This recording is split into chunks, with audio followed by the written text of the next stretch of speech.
Good morning everyone, myself Krishna Kumar Singh, business study teacher, and today I am going to explain the topic managerial response to changes in business environment in the subject of business study in class 12C. On the whole, the impact of government policy changes, particularly in respect of liberalization, privatization and globalization, has been positive.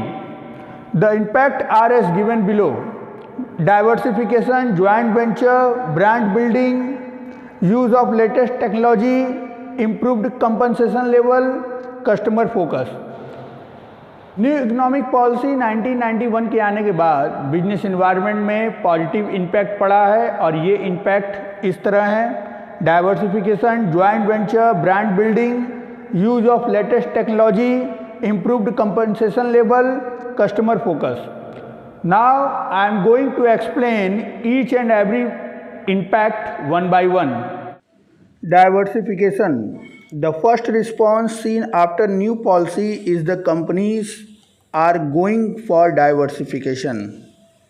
For example, state-owned BHEL said that new wave of economic changes, we will diversify our portfolio that will include solar energy, transportation and water business. Even companies like Reliance, Voltas, LG, Samsung are diversifying their activities by adding more products in their portfolio. Diversification, विविधता आई है कंपनियों में new economic policy आने के बाद। अब कंपनियां कई तरह के बिजनेस कर रही हैं, जैसे कि state owned BHEL Bharat hydro electrical limited ने कहा कि इकोनॉमिक पॉलिसी चेंज होने के बाद उन्होंने अपने पोर्टफोलियो में नई नई चीज़ें इंक्लूड की, जैसे solar energy, transportation and water business. दूसरी कंपनियां जैसे रिलायंस, वोल्टास, LG, सैमसंग भी डाइवर्सिफिकेशन में विविधता लेके आए हैं और नए नए प्रोडक्ट अपने पोर्टफोलियो में ऐड किया है। Next one is joint venture. Most of the multinational companies came to India through joint venture, as Ford enters with Mahindra and Mahindra, Jaguar enters with Tata Motors, General Motors with Hindustan Motors, etc. बहुत सारी multinational कंपनियां India में आके Indian company के साथ जुड़ के business कर रहे हैं, जैसे कि Ford company Mahindra and Mahindra के साथ, जगुआर टाटा मोटर्स के साथ, जनरल मोटर हिंदुस्तान मोटर्स के साथ। तो बिजनेस इन्वायरमेंट में न्यू इकोनॉमिक पॉलिसी चेंज होने के बाद जॉइंट वेंचर स्टार्ट हो गया है और बहुत सारी मल्टीनेशनल कंपनीज इंडियन कंपनीज के साथ मिलके बिजनेस कर रही हैं। Next, brand building. After new economic policy, the brand building, goodwill and image of company has become an important element for promotion of the company. Now companies are spending huge amounts on various promotional activities such as advertisement, sales promotion, etc. for brand building, especially in consumer durable industries such as Samsung, LG, Sony. New economic policy आने के बाद goodwill बनाना, brand को build करना, ये बहुत ही important हो गया है सारी कंपनियों के लिए मार्केट में, क्योंकि बहुत सारे कंपैटिटर्स हैं और मार्केट में अगर इस्टेब्लिश करना है तो अच्छी एडवर्टाइजमेंट के थ्रू कंज्यूमर के बीच में हमें अपने प्रोडक्ट को सेल करना है।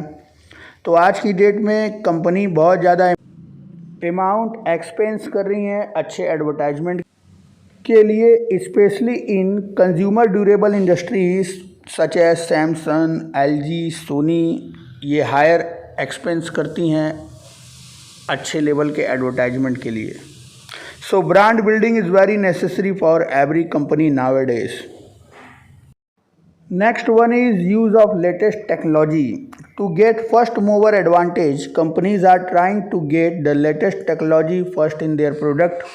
The expenditure on research and development department is increased by all the companies. Change in technology is very important for all the companies, especially companies in IT, computer, laptop, phone manufacturing. First mover advantage यानी सबसे पहले maximum benefit market में gain करने के लिए सारी कंपनियां try करती हैं कि लेटेस्ट टेक्नोलॉजी से सामान को बनाएं और सबसे पहले मार्केट में जाके सेल कर दें। इसके लिए इन्होंने अपने रिसर्च एंड डेवलपमेंट डिपार्टमेंट में काफ़ी खर्च करना शुरू किया है ताकि नए नए टेक्नोलॉजी हायर हों, नए नए टेक्नोलॉजी के बेस पे प्रोडक्ट बने। Specially in IT, computers, laptop, phone manufacturing जो कंपनियां हैं वो हमेशा अपने प्रोडक्ट को न्यू टेक्नोलॉजी बेस पे ही प्रोड्यूस करती हैं। Next one is improved compensation level. With the entry of MNCs, there is a lot of change seen in the salary package of all the employees in managerial as well as technical services. The starting salary for engineers and management graduates have rise significantly. Companies are following performance like bonus schemes, incentives for better performance is becoming common. Multinational कंपनियां India में आने से बहुत सारे changes देखे गए हैं salary package पे भी, सभी एम्प्लॉयज़ के मैनेजरियल लेवल पे और टेक्निकल लेवल पे। आज की डेट में इंजीनियर्स और मैनेजमेंट ग्रेजुएट की सैलरी, स्टार्टिंग सैलरी बहुत ही अच्छी है, बहुत ही अच्छे पैकेज पे सिलेक्शन हो रहा है और कंपनी कुछ अदर बेनिफिट्स भी देती हैं like bonus, incentives, better performance के लिए, और ये हर जगह कॉमन हो गया है। तो न्यू इकोनॉमिक पॉलिसी आने के बाद कंपनसेशन लेवल भी एम्प्लॉय का इम्प्रूव हुआ है। Next one is customer focus. The focus of market is totally shifted from producer to consumer. Today consumer is keep in the market. All companies are coming with various schemes to attract the customers. Even after sales service has become very important to satisfy the customers, companies are providing 24/7 complaint registration services through toll-free numbers etc. आज की date में customer focus भी बहुत important element रखता है और सारी कंपनियां कंज्यूमर को अट्रैक्ट करने में लगी हैं। इवन आफ्टर सेल सर्विस भी बहुत ही इम्पॉर्टेंट हो गया है कस्टमर को सेटिस्फाई करने के लिए और बहुत सारी कंपनियां 24/7 टोल फ्री नंबर प्रोवाइड की हैं जिससे कि कस्टमर कभी भी अपने कंप्लेन को रजिस्टर कर सकते हैं। So customer focus is very important element nowadays. Next one is demonetization यानी विमुद्रीकरण, मीन्स मुद्रा को चलन से बाहर कर देना। November 8, 2016 was the day when 500 and 1000 denomination notes were withdrawn from circulation. It results in withdrawal of 86% currency in circulation. People were advised to go to the bank to replace old notes with new up to a limit. There was a restrictions on cash withdrawal. The main aim of demonetization was to curb corruption, check on use of notes for illegal activities, and especially the accumulation of black money generated by not declining in income to income tax authority. November 8, 2016 को 500 और 1000 के notes को circulation से हटा दिया गया। इसके result से 86% ऑफ करेंसी विड्रॉल हो गई और लोगों को एडवाइस दिया गया कि बैंक जाके अपने पुराने नोट को नए नोट से रिप्लेस कर दें और कैश विड्रॉल की भी रिस्ट्रिक्शंस थी। डीमोनेटाइजेशन का मेन एम था करप्शन को रोकना, इलीगल एक्टिविटीज़ को रोकना और जो ब्लैक मनी जनरेट की जा रही थी जिसका कि इनकम टैक्स अथॉरिटी को पे नहीं किया जा रहा था टैक्स, इन चीज़ों को बढ़ने से रोकना। The features of demonetization are as follows. The first feature is demonetization as a tax administration measures. Due to demonetization, people had to declare their cash holding to get it exchanged from bank. So those having black money had to declare their unaccounted wealth and pay taxes as penalty. First feature demonetisation का है कि demonetisation ने as एक tax administration का रूप लिया। Demonetisation के कारण लोगों को अपनी कैश को डिक्लेयर करना पड़ा बैंक में एक्सचेंज करने के लिए कि कितना कैश उनके पास है। इसके रिजल्ट से जिनके पास ब्लैक मनी थी उनको भी पेनाल्टी में टैक्स पे करना पड़ा अपने अमाउंट को एक्सचेंज करने के लिए। Next one is non tolerance of tax evasion. Demonetization also indicated that government will no longer accept tax evasion. Demonetization ने ये भी इंडिकेट किया कि गवर्नमेंट अब कर चोरी को बिल्कुल भी टॉलरेंस नहीं करेगी। Next one is tax administrating and channelising saving into formal financial system. Demonetization lead to tax administration channelizing saving into the formal financial system. As much of the cash deposited by people for exchange will be offered to people for loan under new scheme. Demonetization से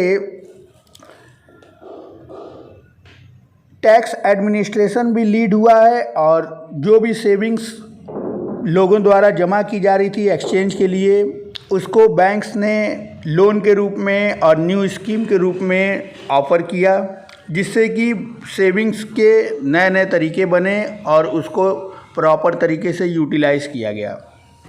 next one is creating less cash और digital cash economy.